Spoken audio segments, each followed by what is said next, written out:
J'étais vraiment quelqu'un de stressé, quelqu'un qui se sous-estimait. Je me souviens à l'époque quand je me suis inscrite à l'école biblique et dans ce cours, on devait prendre une feuille et sur cette feuille, noter nos 50 dons et talents. Je vous assure, moi-même là, j'ai regardé à droite, j'ai regardé à gauche, j'ai regardé devant, j'ai regardé derrière, j'ai commencé à pleurer.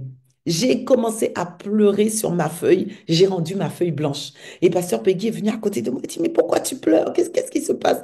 Je dis, mais j'ai rien, je sais rien faire, je sais pas parler, je sais pas communiquer, je sais rien faire, j'ai pas de don, je vois pas qu'est-ce que j'ai en moi. Et tout. Elle dit, c'est pas possible. Elle me dit, c'est pas possible. Dieu a forcément mis au moins une chose à l'intérieur de toi. Tu as forcément quelque chose. J'ai dit, mais non, je te dis que j'ai rien. Et puis je pleurais, je pleurais, je pleurais. Quand le cours est terminé, elle a dit, bon, écoutez les amis, ce que tu vas faire, tu vas rentrer à la maison, tu vas prier, tu vas aller prier, tu vas demander à Dieu ce qu'il a mis à l'intérieur de toi. Je suis rentrée à la maison, j'étais complètement découragée et tout ça. Je dis, mais Seigneur, j'ai commencé à prier, demander à Dieu, mais qu'est-ce que... Et puis je voyais rien. Donc, dans mon incrédulité, j'ai pris mon téléphone et j'ai appelé ma sœur. Je dis, bon, toi qui me connais, qu'est-ce qu'il y a à l'intérieur de moi? Elle me dit, mais il y a ci, il y a ça, il y a ça. Je dis, mais moi, j'étais pas du tout convaincue. Donc, du coup, j'ai raccroché mon téléphone et puis je me suis vraiment mise à prier et à demander à Dieu, Seigneur, je t'en supplie, accorde-moi la grâce. Qu'est-ce que tu as mis à l'intérieur de moi? Et pendant que j'étais en train de prier, le Seigneur me dit, mais regarde Moïse, il ne savait pas parler. Et c'est lui que j'ai choisi pour emmener mon peuple à Canaan. Regarde David.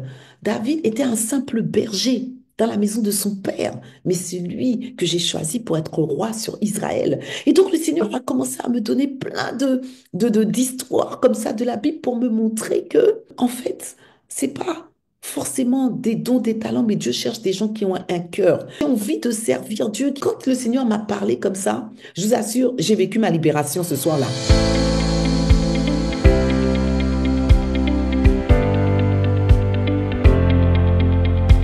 Bonsoir à tous, je suis ravie d'être avec vous ce soir pour ce spécial live Révolution. Je brise les chaînes, voilà, de la peur de parler en public. C'est une thématique très, très, très importante et je crois que beaucoup de gens ont peur de parler en public. Beaucoup de gens, dès qu'on dit, voilà, faut prendre la parole, faut conduire un temps de partage, même présenter un projet dans ton travail professionnel, beaucoup ont cette peur à l'intérieur de soi, mais je prie dans le nom puissant de Jésus qu'à compter de ce soir, cette peur lâche ta vie dans le nom puissant de Jésus. Parce que vous savez, avant même de commencer, je vais vous donner un petit secret, les amis. Sachez que l'esprit de peur a peur. Est-ce que tu sais ça?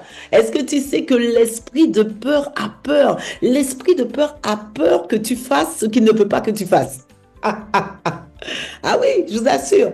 L'esprit de peur refuse, ne veut pas que tu passes le pas de faire ce qu'il ne veut pas que tu fasses. Et quand tu le fais, là, tu es en train de commencer à le rejeter dans ta vie. Et je prie par la grâce de Dieu qu'il sera totalement brisé, anéanti de ta vie dans le nom puissant de Jésus. Alors pourquoi cette thématique est importante pourquoi cette thématique est importante?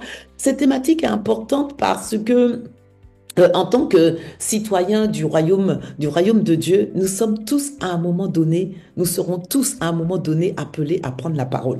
Parce que la Bible, souvenez-vous, la Bible nous dit dans Matthieu 28 au verset 19, c'est un verset qu'on connaît tous, allez et faites de toutes les nations des disciples. Donc pour faire de toutes les nations des disciples, à un moment donné, tu devras prendre la parole.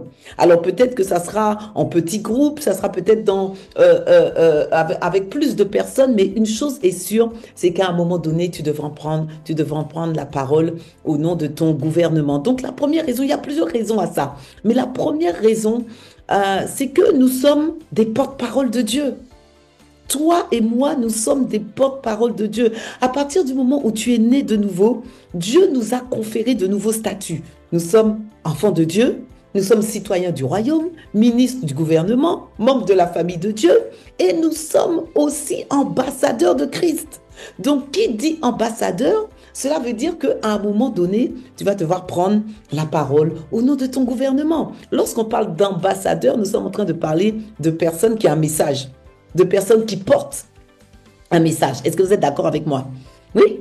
Nous sommes en train de parler de personnes qui portent un message. La Bible dit, je vais vous donner juste une ou deux références. La Bible dit dans Éphésiens 6 au verset 20, la Bible nous dit dans la version Parole vivante, il dit, c'est de cette bonne nouvelle que je vous ai établi ambassadeur.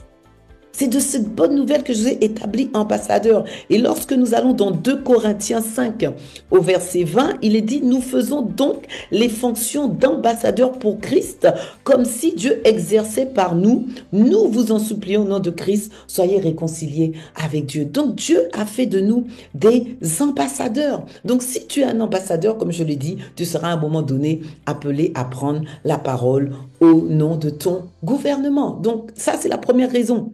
Isabelle, c'est la première raison. Cette thématique est importante parce que nous sommes des porte-parole de Dieu. Dieu a besoin de toi, Dieu a besoin de moi pour gagner les âmes à Christ, pour gagner ta famille, pour gagner tes collègues, pour gagner toutes les personnes que Dieu a mis dans la barque de ta vie. Ça, c'est la première raison pourquoi cette thématique est importante. La deuxième raison pourquoi cette thématique est importante, bon, la liste n'est pas exhaustive, hein, mais je te donne quelques raisons. La deuxième raison pourquoi c'est important, bien aimé, c'est tout simplement parce que si toi et moi, nous refusons de communiquer, en fait, on n'est pas en train de suivre les traces de notre Seigneur Jésus le Christ. Ah oui, savoir communiquer efficacement, savoir prendre la parole en public, c'est suivre les traces de notre Seigneur Jésus le Christ. Parce que notre Seigneur Jésus était un excellent communicant, les amis. C'était un excellent communicant. Il savait communiquer dans différents types de situations. Il savait communiquer en one-to-one. Parce que lorsqu'on parle de prendre la parole, c'est vrai, c'est en public, mais c'est aussi dans différents types de situations. En one-to-one, lorsqu'il il a pris la parole, il a pris en entretien la femme samaritaine, il a su l'emmener à utiliser des termes, utiliser des analogies pour lui faire changer de vie. Jésus était un excellent communicant en petit groupe, avec les disciples, avec les 12. Et peut-être que toi aussi, tu vas être amené à peut-être même au sein d'une cellule de maison ou d'un groupe de personnes, à prendre la parole. Jésus était à l'aise avec les petits groupes, mais Jésus était aussi à l'aise avec la foule, les amis. Jésus était à l'aise avec la foule. Peut-être que Dieu va te mener à parler devant une grande foule. Jésus était à l'aise. Et la Bible dit dans Jean 7, au verset 46, la Bible dit que jamais homme n'a parlé comme cet homme. Bien-aimé, je suis venu te dire ce soir, c'est ce qu'on dira de toi et de moi. On dira de toi et de moi que jamais homme n'a parlé comme cet homme, jamais femme n'a parlé comme cette femme. Tu peux mettre ton prénom à la place. Jamais, on va dire, jamais Sonia n'a parlé comme ça. Quand tu vas parler, les gens vont être touchés. Ça, c'est clair. Ça, c'est clair. Donc, Jésus était un excellent communicant dans les différents types de prise de parole. Et autre point, donc on a dit la première raison, c'est parce que nous sommes des porte-parole de Dieu. La deuxième raison, c'est parce que nous devons suivre les traces de notre Seigneur Jésus le Christ. La troisième raison que je peux te donner, c'est que refuser d'apprendre à communiquer, refuser de prendre la parole en public, c'est freiner l'action de Dieu dans ta vie et pécher contre Dieu. Lorsqu'on refuse, parce que la réalité, on va toujours trouver des excuses. Il y aura toujours des excuses. Je ne suis pas prête, je ne suis pas assez formée, il faut que je fasse une formation, non, il faut que je m'entraîne encore. Chaque fois que tu vas mettre des excuses, chaque fois que tu vas refuser de prendre la parole, tu es en train de limiter l'action du Saint-Esprit dans ta vie et tu es en train de pécher contre Dieu. Oh là là, dis avec moi, aïe, aïe, aïe. Dis avec moi, aïe, aïe, aïe. Et c'est ce qui s'est passé, bon, on le verra peut-être tout à l'heure, je donnerai quelques exemples, mais c'est ce qui s'est passé avec Moïse. Moïse, lorsque Dieu a demandé à Moïse d'aller parler à Pharaon, Moïse a commencé à donner toute forme d'excuses. Il a dit non, je ne peux pas parler, j'ai la bouche embarrassée, non, prends mon frère Aaron, lui, c'est bien parler. Moïse a trouvé toutes sortes d'excuses et parfois nous aussi, on trouve toute forme d'excuses. Parfois, nous aussi, on trouve des excuses pour dire non, je ne suis pas prête. Prends Isabelle. Isabelle, elle parle très bien en public. On va prendre Isabelle. Voilà, on trouve toute forme d'excuses et Moïse a trouvé des excuses. Il a dit à Dieu, mais non, en fait, moi, je suis pas prêt. J'ai la langue embarrassée, je sais pas parler, je sais pas communiquer. Et nous allons voir par la suite de cette histoire ben, que Dieu s'est mis en colère contre Moïse. Dieu s'est mis en colère contre Moïse. Moïse, quelque part, s'est défilé. Voilà, Moïse s'est défilé. Et on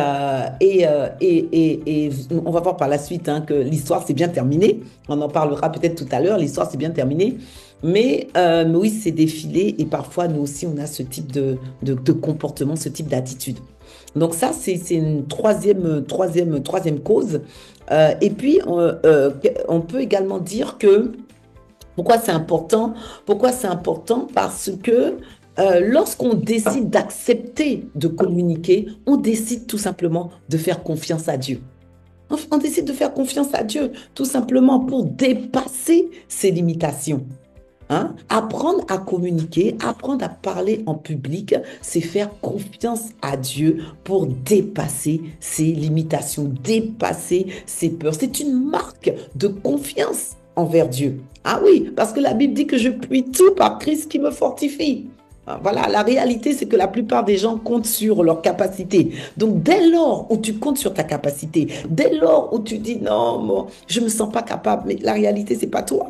C'est la capacité de Dieu en toi qui va faire la différence. Donc, lorsque tu acceptes, malgré les peurs, malgré les craintes, malgré les frustrations, dès lors où tu acceptes, tu vas voir que Dieu va t'utiliser puissamment. Et c'est ce que Dieu a fait avec moi.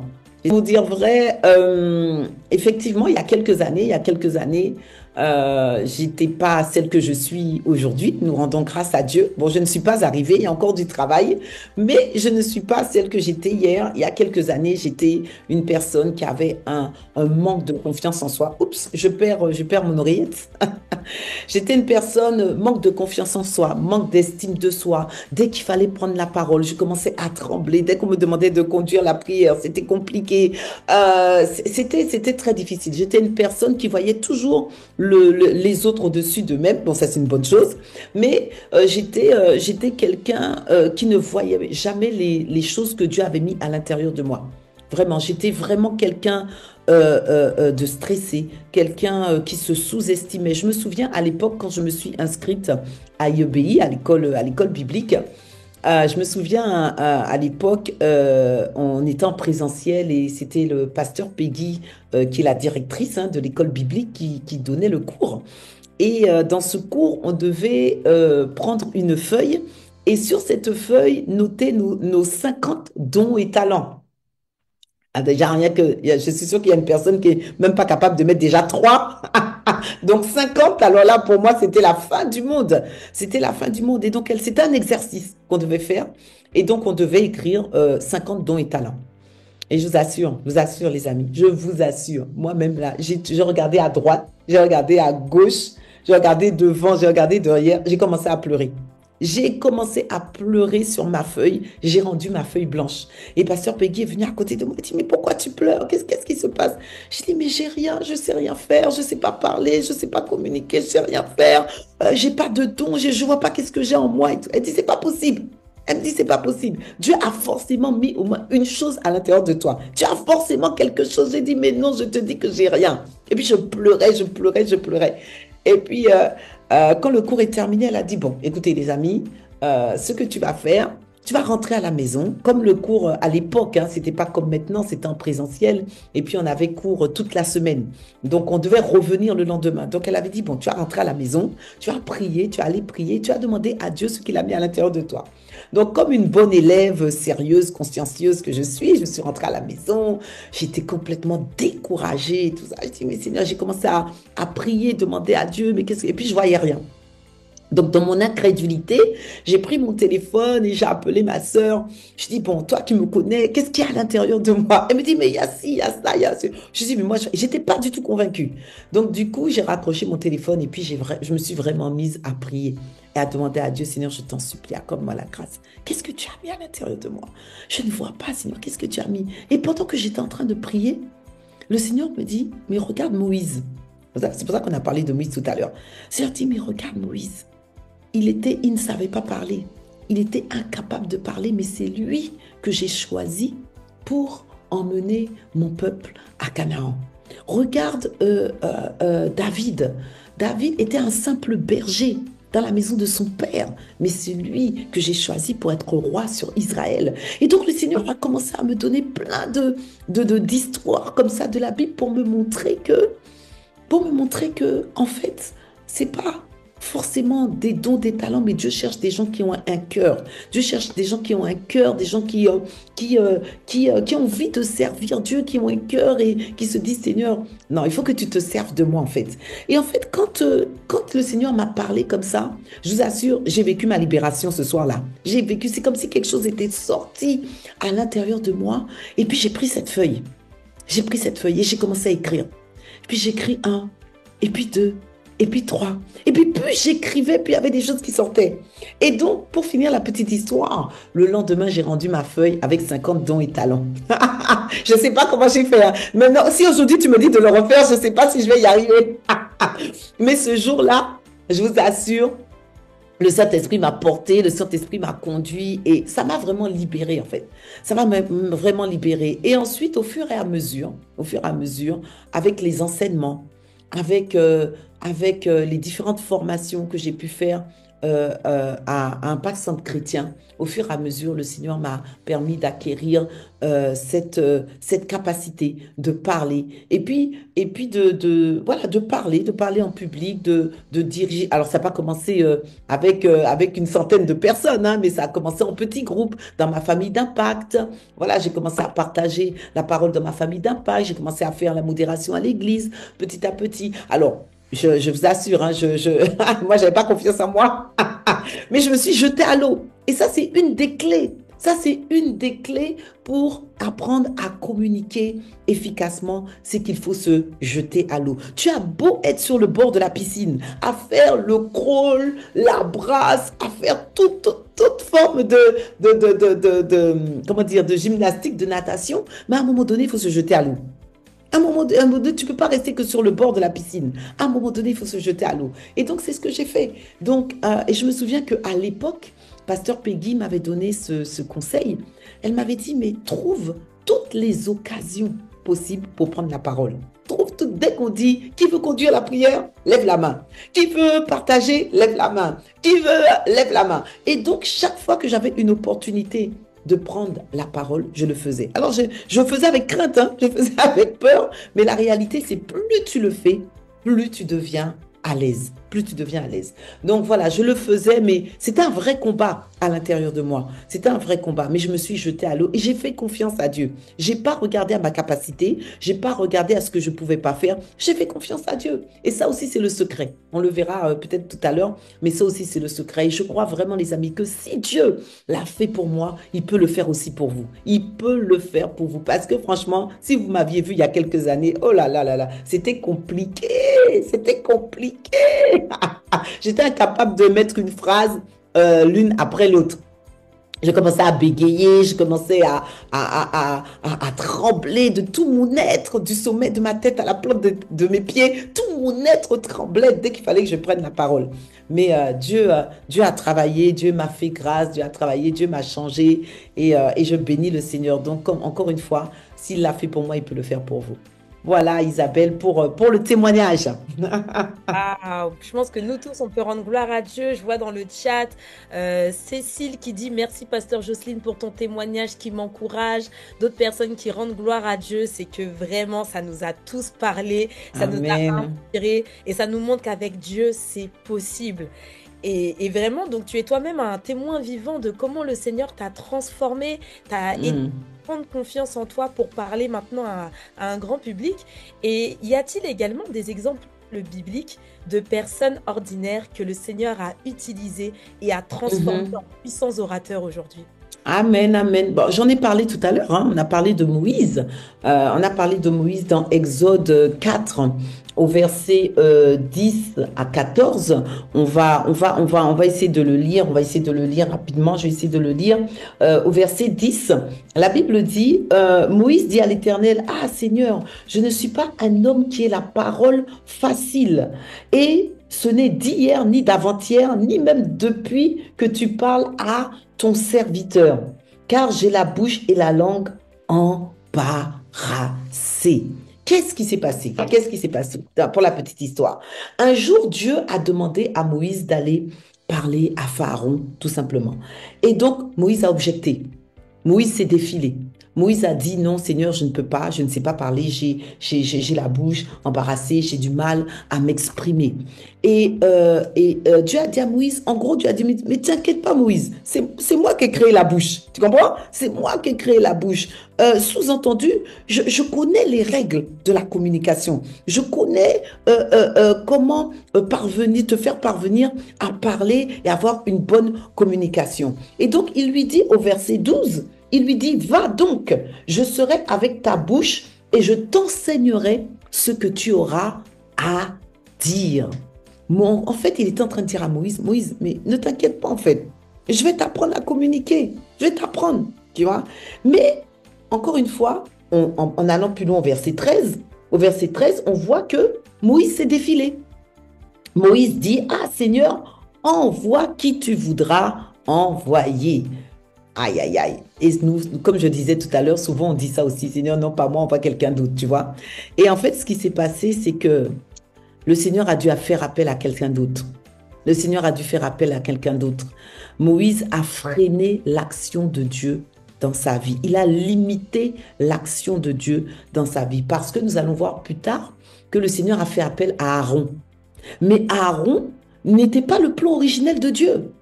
Aaron n'était pas la volonté parfaite de Dieu. Aaron n'était pas le plan de départ de Dieu. Aaron, c'était son plan B. C'était son plan B. Donc, ce qui s'est passé, c'est que, on va le voir plus loin, c'est que la colère, on le voit plus loin, la colère, c'est au verset 14. Alors la colère de l'Éternel s'enflamma contre Moïse. La colère de l'Éternel s'enflamma contre Moïse. Donc, quand on refuse de communiquer et que Dieu, tu sais que Dieu t'appelle à communiquer, tu sais que Dieu t'appelle à prendre la parole et que tu refuses, non seulement tu es en train de pécher, tu es en train de limiter l'action de Dieu dans ta vie, donc tu es en train de pécher, mais tu es en train de mettre Dieu en colère. Oh là là, que quelqu'un dise aïe aïe aïe. Tu es en train de mettre Dieu en colère. Moi, ça ne sera pas ton partage dans le nom puissant de Jésus. Amen. Amen, ça ne sera pas ton partage. Donc, non seulement il a limité l'action de Dieu dans sa vie, mais il a mis Dieu en colère. Donc, on voit là que Moïse a eu peur. On voit que c'est l'esprit de peur qu'il a saisi. Voyez-vous? Mais lorsqu'on va un petit peu plus loin, dans l'histoire, on voit par la suite que Moïse a su dépasser ses limitations. Moïse a su dépasser ses limitations parce qu'à un moment donné, si tu connais l'histoire, Moïse a réussi quand même à aller parler à Pharaon, non? Oui, Moïse a réussi à aller parler à Pharaon. Donc, on voit vraiment là que Moïse s'est dépassé. Il a dépassé sa peur, il a dépassé ses limitations. Comment il a fait ça? Lorsqu'il a affronté Pharaon. Lorsqu'il est allé parler à Pharaon. Donc, le point est que si tu veux te débarrasser de cet esprit de peur, tu dois affronter l'esprit de peur. On se débarrasse d'un esprit de peur quand on affronte l'esprit de peur. Ouais, ça, c'est la clé des clés. C'est la clé des clés. Je vais vous donner un autre exemple. Regardez dans Jérémie 1, au verset 5 à 6. On connaît ce verset-là. La Bible dit, avant que je t'eusse formé dans le ventre de ta mère, je te connaissais. Et avant que tu fusses sorti de son sein, je t'avais consacré, je t'avais établi prophète des nations. Et au verset 6, Jérémie répond, ah Seigneur éternel, voici, je ne sais point parler, car je suis un enfant.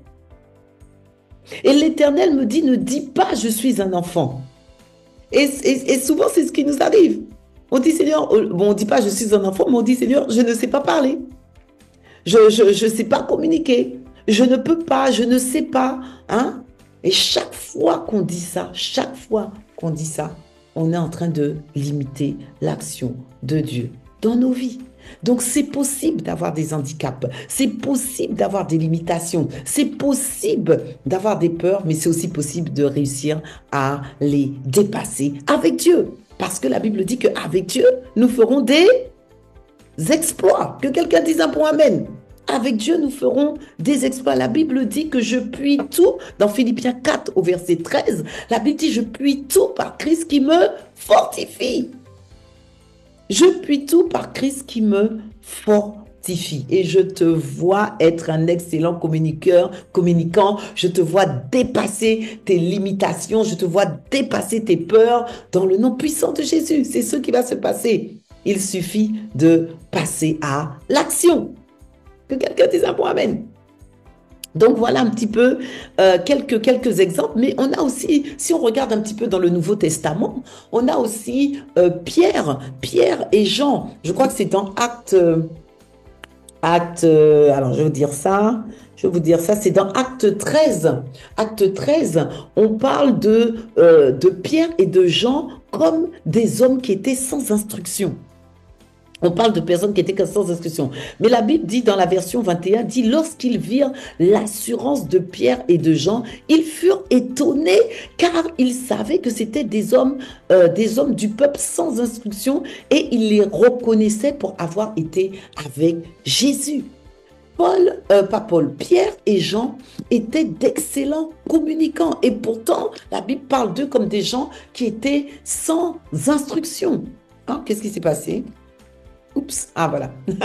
Parle d'eux comme des gens qui étaient sans instruction, mais lorsqu'ils prenaient la parole, les gens étaient étonnés. Lorsqu'ils prenaient la parole, ils gagnaient des foules à Christ. Mais quel était leur secret? Est-ce que tu veux savoir? Isabelle. Ah oui, partage-nous les clés, c'est ce qu'on veut pour se lancer. Les clés. Bien aimé. C'est vrai qu'il y a plusieurs clés pour devenir un excellent communicant. Il y a plusieurs clés. Il y a ce qu'on appelle, il y a deux choses. Il y a la partie divine et puis il y a la partie humaine. La partie humaine, ce sont toutes les techniques de communication que tu peux apprendre. Parce que ça, tu peux l'apprendre. Tu n'as pas besoin de nous pour ça. Tu peux aller faire des formations de prise de parole en public. Voilà, tu vas sur Internet, tu tapes prise de parole en public. Tu vas avoir différents types de formations qui vont t'apprendre les techniques de communication, qui vont t'apprendre la communication verbale, la communication non verbale, comment gérer ton stress, etc., etc. Mais nous, en tant que citoyens du royaume de Dieu, je suis venue te dire la clé des clés. Oh, est-ce que tu veux savoir? Dis-moi, mets dans le chat, oui, je veux savoir, Pasteur Jocelyne.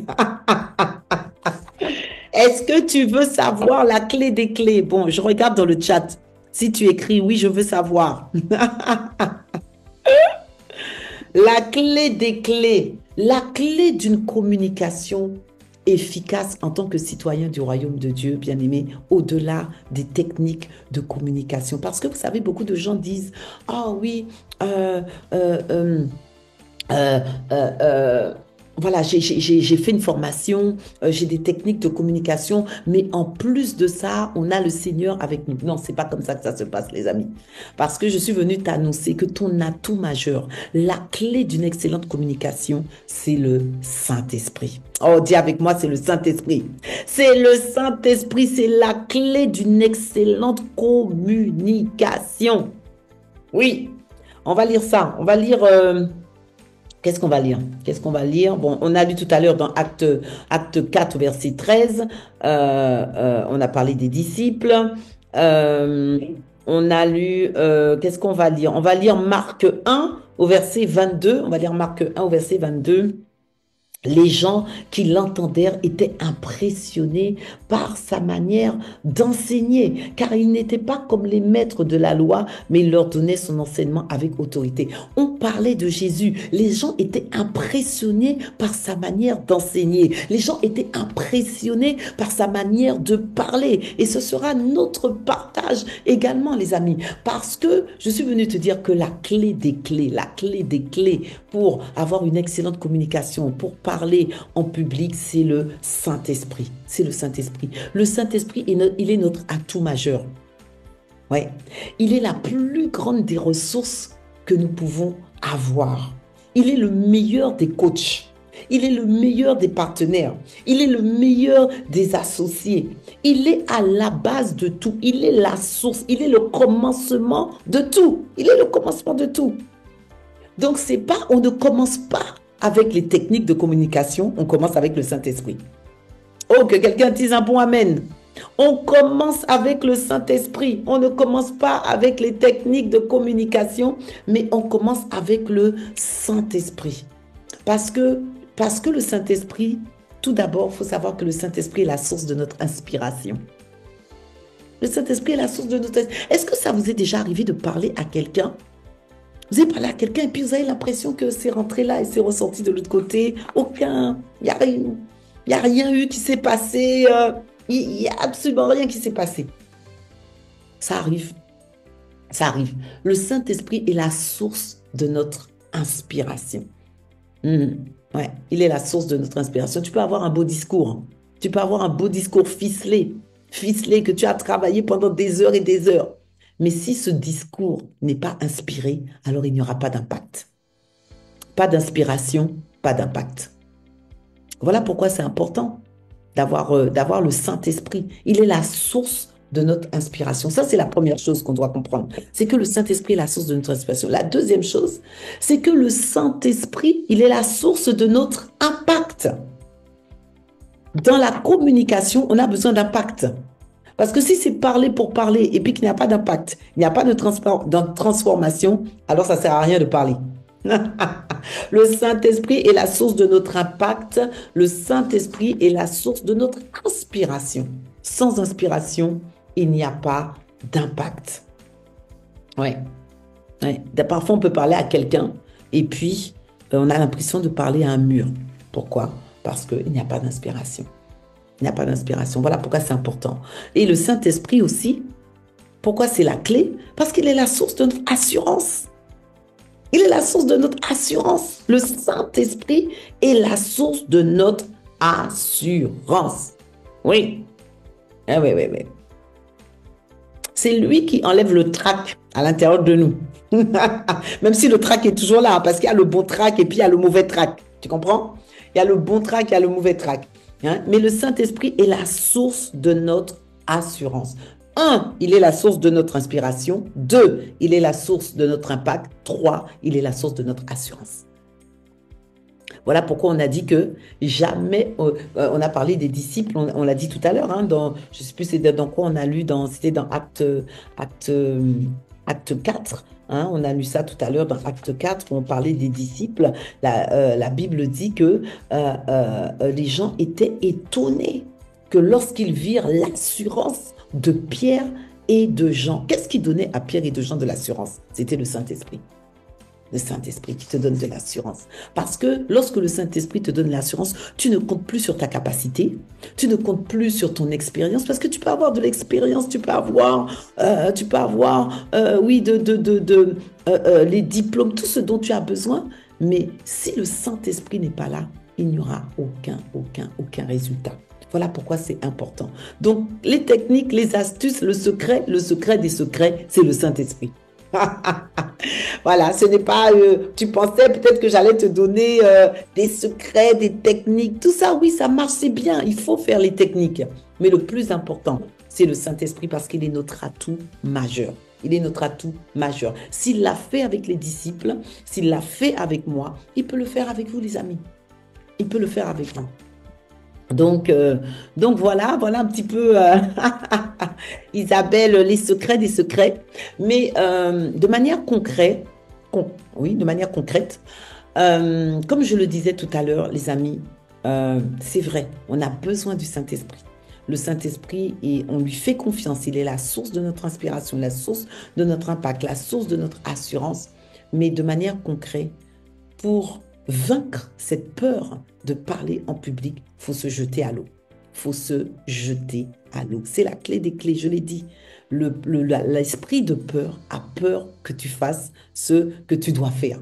Il sait que tu dois parler en public, donc il va injecter à l'intérieur de toi toute forme de pensée. Non, tu le feras une autre fois, tu le feras demain, non, tu n'es pas encore prêt, non, tu vois, tu sais pas parler, tu vas bégayer, et si tu te trompes, on va te regarder bizarrement, et si tu commences à bégayer, et ceci et cela, tu vas voir que l'esprit de peur va injecter toute forme de choses dans tes pensées pour t'empêcher de passer à l'action. Mais c'est quand tu vas passer à l'action, c'est là que tu vas le vaincre.